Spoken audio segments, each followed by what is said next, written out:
오늘 이 새벽에 하나님께서 우리에게 주시는 말씀은 출애굽기 39장 22절부터 31절까지 있는 말씀입니다. 교독하도록 하겠습니다.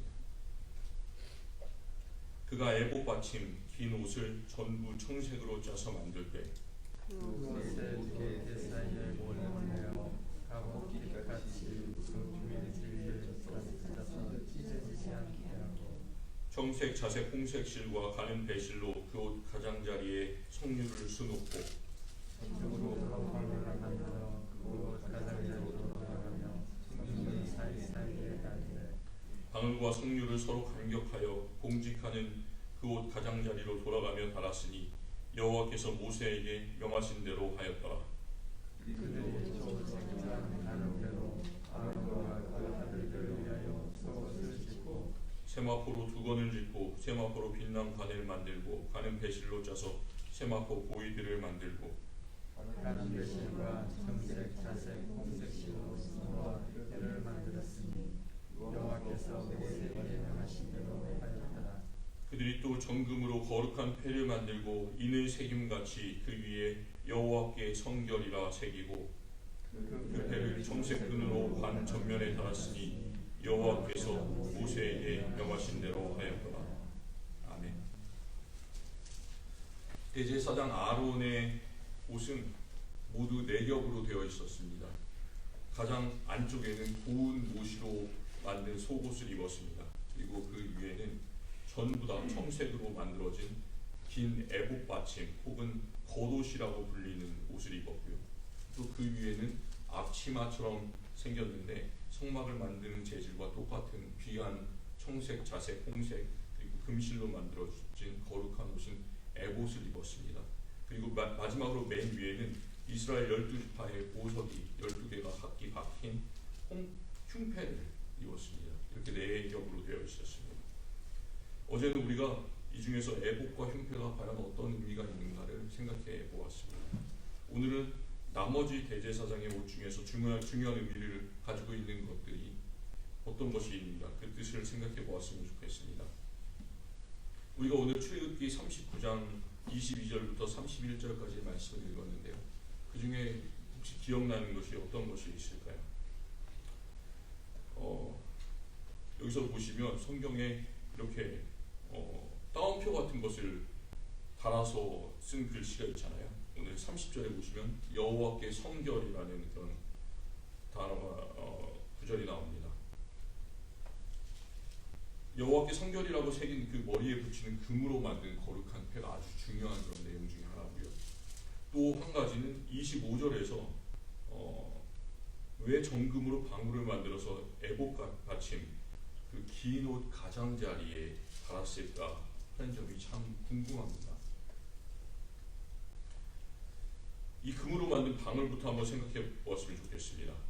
에봇 아래에 입은 그 전체가 청색으로 된 긴 에봇 받침은 에봇에 가려져서 거의 보이지 않았습니다.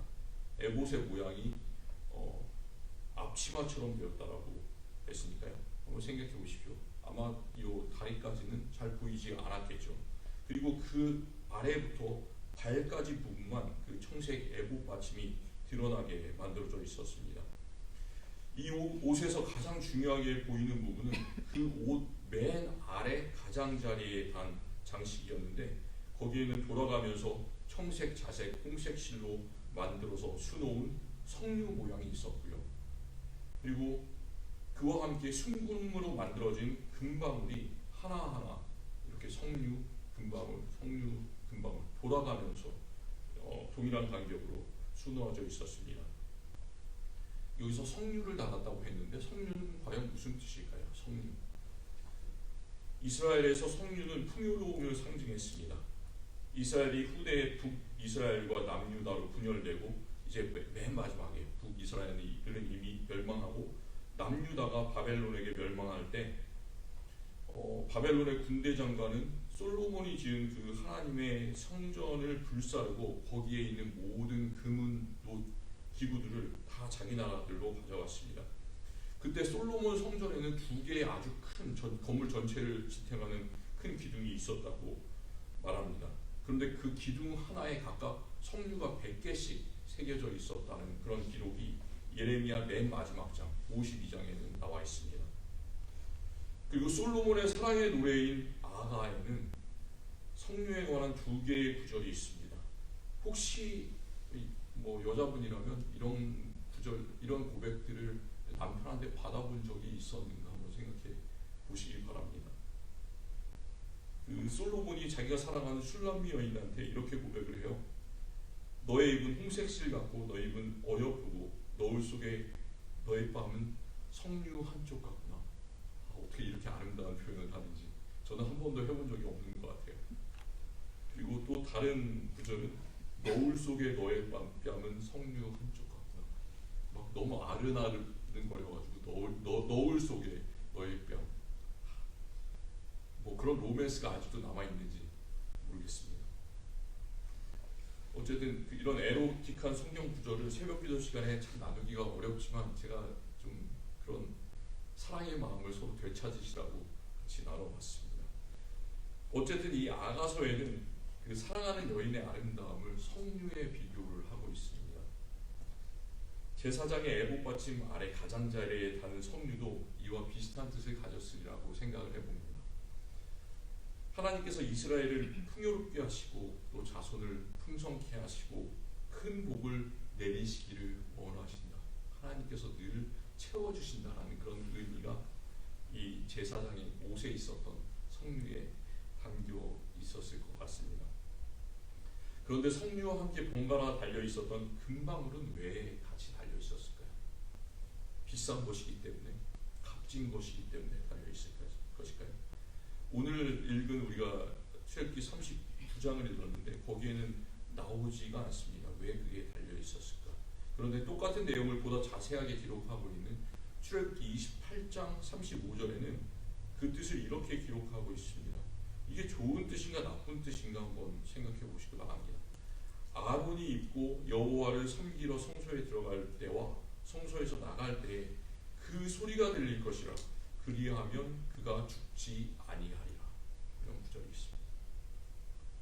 별로 좋지는 않은 구절인 것 같아요. 무서운 이야기죠. 함께 달려있는 석류는 풍요로움을 나타내고 또 금방울도 겉으로 보기에는 빛나고 그 영광스러운 대제사장의 모습을 석류와 함께 나타내 줄 수가 있습니다. 그런데 그 금방울의 실용적인 용도는 금방울에서 나는 소리를 통해서 제사장이 이제 대제사장이 성소에서 하나님을 섬기다가 그가 잘못을 해서 하나님 앞에서 죽었는지 죽지 않았는지를 알려주는 것. 혹시 하나님께서 노하셔서 그를 죽이셨다면 그를 끈으로 달아서 그냥 끌어내기 위한 그런 용도로 이런 금방울을 석류와 함께 달았다라고 이야기를 합니다. 우리는 구약과 신약 성경에서 하나님을 거역해서 죽었던 많은 사람들의 이름을 기억합니다. 아론의 아들 제사장 중에서 나답과 아비후라는 이 사람은 하나님께서 명령하지 않은 다른 불을 담아서 향로에 들였다가 죽었고요. 고란과 다단과 아비람이라는 사람은 모세에게 반역했다가 그들이 선 땅이 통째로 갈라지면서 땅이 그들을 삼켜버려서 죽음을 맞이했습니다.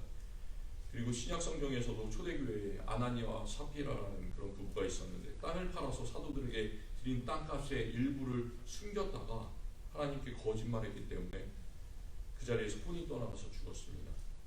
교회에도 출애굽한 사람이 60만 명이 조금 넘는다라고 기록하고 있는데 그 수많은 사람들 중에서 2명을 뺀 나머지 사람들은 하나님께 불순종함으로 그냥 광야에서 40년간을 방황하다가 약속의 땅에 들어가지 못하는 그런 비극을 맞이했습니다. 우리가 궁금한 점은 사랑과 자비의 하나님께서 왜 이렇게 자비롭지 않으신 것일까? 때때로 예수 그리스도 안에서 우리의 모든 죄를 용서해 주신 하나님께서 왜 또 다른 엄격한 잣대를 이런 이스라엘 백성들에게 적용하는 것처럼 보이는 것일까? 참 궁금합니다. 하나님께서 그들을 벌하시고 결국 죽이신 것은 우리를 겁주기 위한 목적은 아니십니다. 만약 우리가 그런 모습을 보고 마음에 큰 두려움이 생겨서 억지로 우리가 원하지 않는데도 하나님께 순종하는 척한다면 우리는 율법의 초등학문을 쫓았던 이스라엘 백성과 크게 다르지 않을 것 같습니다. 하나님께서 그런 경고를 우리에게 보내시는 것은 오늘 우리가 읽은 30절 말씀처럼 따옴표 안에 들어가 있는 그 말씀처럼 여호와께 성결이라는 가장 중요한 그런 삶의 모습을 하나님의 은혜에 감사하는 가운데 즐겁게 행해라 라는 그런 귀중한 뜻이 담겨 있습니다. 우리는 창세기부터 신명기까지에 이르는 5권의 책을 모세오경이라고 부릅니다. 이 모세오경에는 재미있는 얘기들이 참 많이 나와 있습니다. 주일학교부터 하나님의 창조 이야기부터 시작해서 많은 우리가 알고 있는 대부분의 이야기들이 이 모세오경에 나옵니다. 이 모세오경에 나오는 여러 가지 구절들 중에서 가장 중요한 핵심 구절이 무엇이 있을까요? 첫 번째 구절도 상당히 중요하겠죠. 창세기 1장 1절. 태초에 하나님이 천지를 창조하시니라. 하나님께서 창조하지 않으셨으면 이 세상의 모든 것들이 내 자신 여기에 있지 않겠죠. 그런데 저는 가장 중요한 구절이 레위기 11장 45절이라는 생각이 듭니다. 하나님이 이스라엘 백성들에게 이렇게 말씀하십니다. 나는 너희의 하나님이 되려고 너희를 애굽 땅에서 인도하여 낸 여호와라. 내가 거룩하니 너희도 거룩하였지니라. 그런데 우리 인간은 실제로는 거룩할 수가 없습니다. 왜냐하면 거룩이라는 말은 오직 하나님께만 속한 하나님의 속성이기 때문입니다. 세상 속에서 죄와 더불어서 살아가는 우리들은 우리가 노력한다고 해서 거룩해질 수 있는 방법이 전혀 없습니다. 그런데 단 한 가지 거룩해질 수 있는 방법이 있는데 그것은 사도 바울이 고린도후서 4장 7절에서 이야기하는 것처럼 우리가 이 질그릇을 보배에 가졌다라고 말씀한 것처럼 우리 자신은 거룩하지 않지만 거룩하신 하나님과 예수 그리스도의 그 놀라운 보물을 우리 안에 두고 그 빛을 나타내는 그 한 가지 방법입니다. 우리 자신은 질그릇처럼 때때로 부서지고 무너지고 우리의 육신과 우리의 마음이 연약해질 때가 있습니다.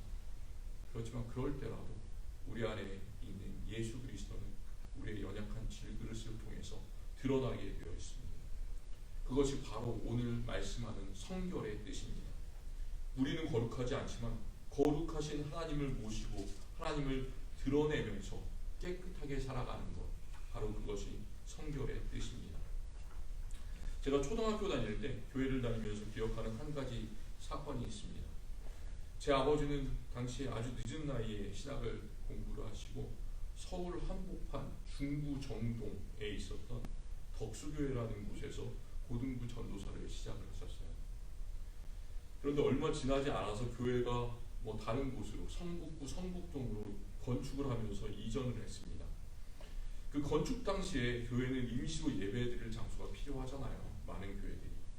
그래서 해화동 산꼭대기에 있는 경신고등학교라는 그런 참 올라가기가 힘들었습니다. 제가 당시에 기억할 때는 그곳이 있는데 거기에 그 주일날마다 고등학교를 빌려서 모든 부서가 따로따로 다른 공간에서 예배를 드렸습니다. 그런데 그 고등학교에서 예배하기 시작한 첫째 날 저는 아버지를 따라서 되게 일찍 교회를 갔어요. 근데 제가 아마 초등학교 3학년인가 2학년이었던 걸로 기억을 하고 있습니다. 그런데 그 유년부 한 선생님께서 와, 너 참 잘한다 이렇게 이야기하시면서 제 몸집보다 큰 이제 유년부라고 써있는 그 예배 표말 그리고 그 밑에 화살표 이렇게 돼 있는 표말을 저는 한 이만한데 표말은 저 이만했던 걸로 기억을 해요. 혹시 여기 폐업 같은 거 할 때 들면서 이렇게 가지고 있는 플랜카드 같은 거 돌리는 사람들 많이 보시잖아요. 그런 거 같은 크기, 그 정도 크기의 표말을 저한테 안겨줬습니다. 그래서 저 운동장 한가운데, 운동장이 100m가 아니에요. 거의 그 학교 운동장은 한 크기가 150m 이상이었던 걸로 기억을 해요.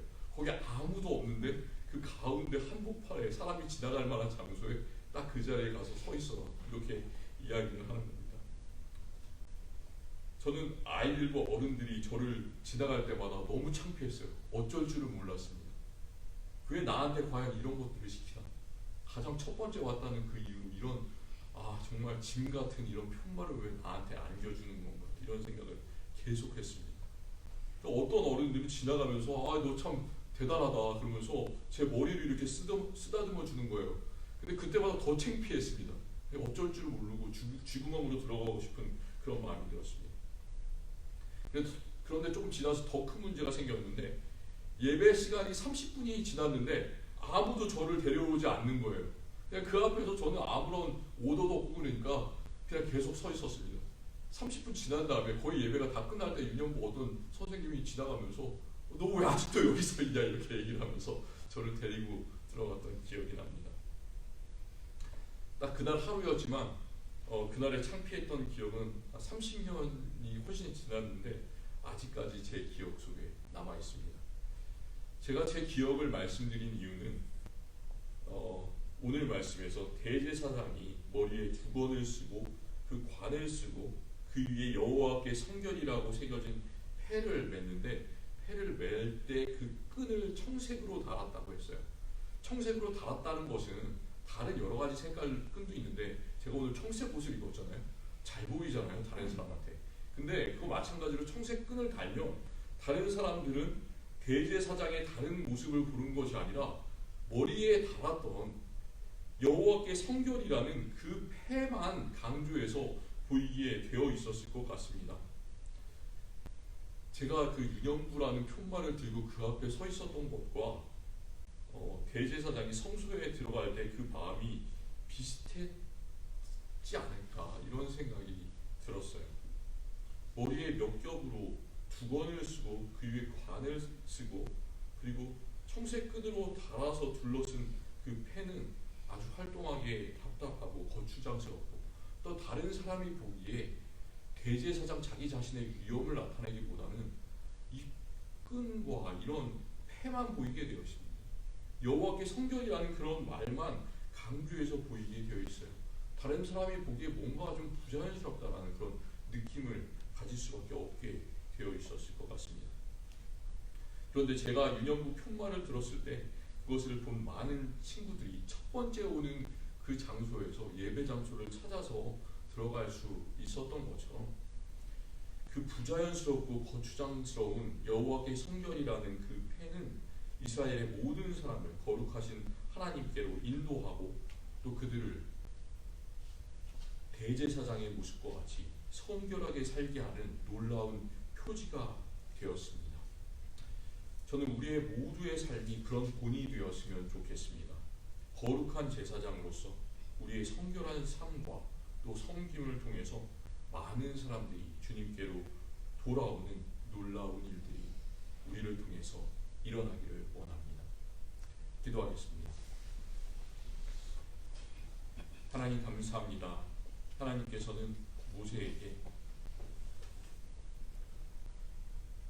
대제사장의 옷을 만들 때 여호와께 성결이라는 패를 머리 정면에 붙여 달라고 명령하셨습니다. 그리고 풍요로움을 상징하는 석류와 같이 금방울을 달아서 성결한 모습을 드러내라고 또 명령하셨습니다.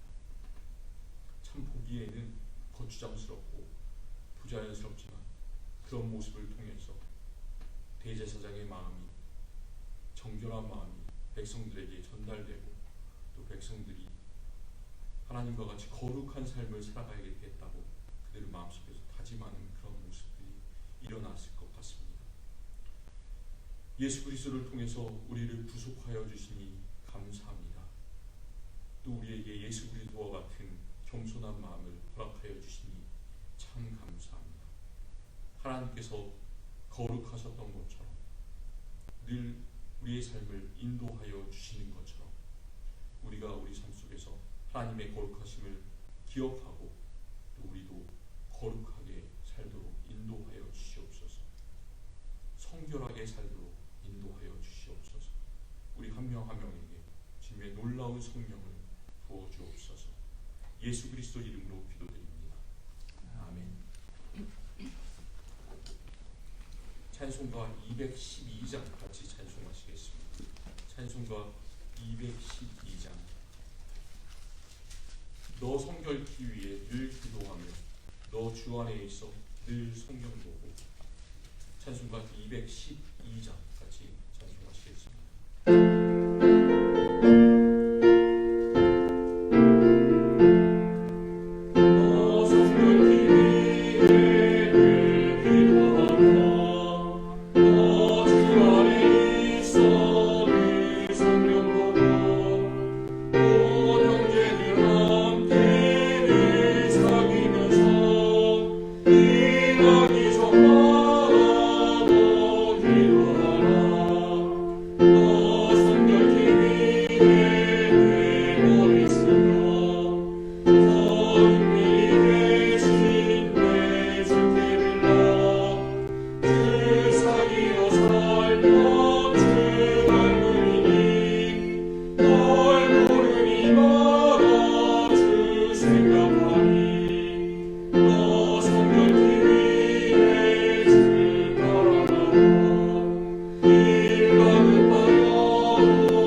주님께서 가르쳐 주신 기도를 같이 드리겠습니다. 하늘에 계신 우리 아버지여, 이름이 거룩히 여김을 받으시오며 나라의 임하오시며 뜻이 하늘에서 이룬 것 같이 땅에서도 이루어지이다. 오늘날 우리에게 일용할 양식을 주옵시고 우리가 우리에게 죄 지은 자를 사하여 준 것 같이 우리 죄를 사하여 주옵시고 우리를 시험에 들게 하지 마옵시고 다만 악에서 구하옵소서. 대개 나라와 권세와 영광이 아버지께 영원히 있사옵나이다.